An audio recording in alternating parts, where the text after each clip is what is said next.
A federal judge has released dashcam video of a deadly police shooting in California. It happened in 2013, and it is footage of the Gardena Police Department that they didn't want the public to see. There are two recordings that I'm going to show you. They show the shooting from different angles. Both of these videos come from dash cameras mounted in two patrol cars. The videos show police demanding three unarmed men mistakenly suspected of stealing a bicycle to put their hands up when Ricardo Diaz-Zeferino reached for his hat and then drops his hands to his side. Two officers opened fire. He died from the bullet wounds. One of his friends, who was also shot, did survive. The video we're about to show you is graphic, and you're going to see someone being shot multiple times. So if you do not want to see this, please turn away.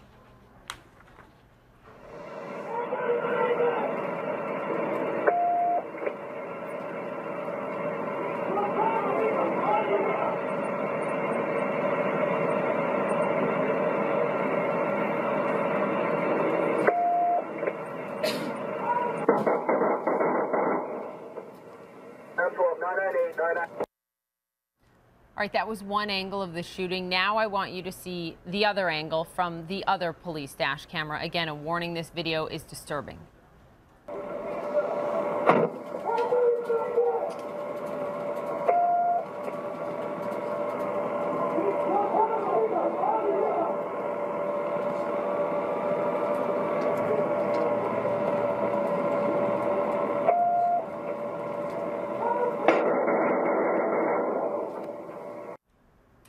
In unsealing the video just this week, U.S. District Judge Stephen Wilson said the public had an interest in seeing the recordings, especially after the city settled a lawsuit over the shooting, paying $4.7 million to the family of the man who was shot and killed.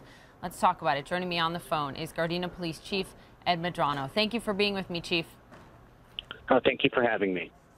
What was your reaction when you first saw this video?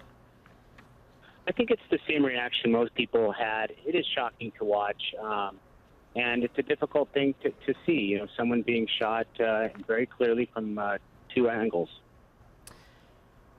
Your department, the city, fought very hard to keep this video under seal, to make sure that it was not released to the public. The judge ultimately deciding that the public does have an interest in it, saying that the defendant, you guys' argument backfires here, saying the fact that they spent the city's money, presumably derived from taxes, only strengthens the public's interest in seeing the video. Why did you not want this video released? Well, first off, the video was released to everyone who was an interested party. The district attorney's office, investigators, the plaintiff's attorneys, our defense attorneys, everyone who had an interest in the video saw the video. Our concern here is, you know, as technology moves forward and the deployment of body-worn cameras is exploding across the country, what are the rules for showing this video? What are the rules for releasing all of this information that we're going to gather? The law hasn't been established, and we're concerned that, you know, innocent victims, witnesses are going to have their information released to the public who may not want that information released. And I'm concerned about the trust factor that's going to occur between the citizens we serve and the fact that they know that they're being recorded at all times.